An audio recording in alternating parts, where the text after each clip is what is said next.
Lietuva atgyja naujam gyvenimui ir vėl gali laisvai jausti, mąstyti ir kurti. Vėl gali laisvai sklisti lietuviška daina.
metų kovo 11 vakare Lietuvos Respublikos aukščiausioji taryba, išreikšdama tautos valią, iškilmingai paskelbė, kad nuo šiol Lietuva yra vėl nepriklausoma valstybė.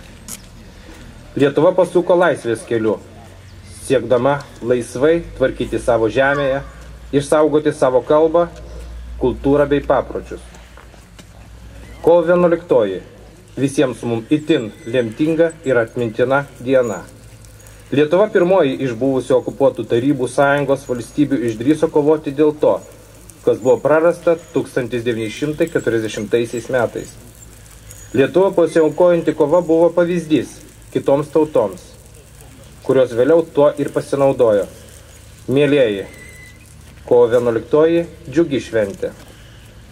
Mes išdidžiai sakome, kad esame laisvi, nepriklausomi, patys galime spręsti savo valstybės reikalus.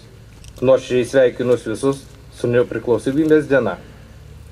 Gilia praeitį siekianti, prasminga ir graži mūsų tautos tradicija, reikšmingiausiais momentais burtis po vėliavą. Po genties vėliavomis telkėsi pulkai kovai. Savo giminės ženklus atpažinę prie vėliavų rinkosi protėvių vėlės. Šviesdami iškiliausią mūsų Lietuvos nepriklausomybės 20-mečio šventę, garbė pakelti mūsų miesto vėliavą, kviečiame Atžalyno pagrindinės mokyklos praėjusių metų respublikinės geografijos Česlovo Kudabos konkursą pirmos vietos laimėtoją bei mokslo pirmūną 2 laipsnio nominantą metų Atžalynietis 2009 Joną Chmeliauską.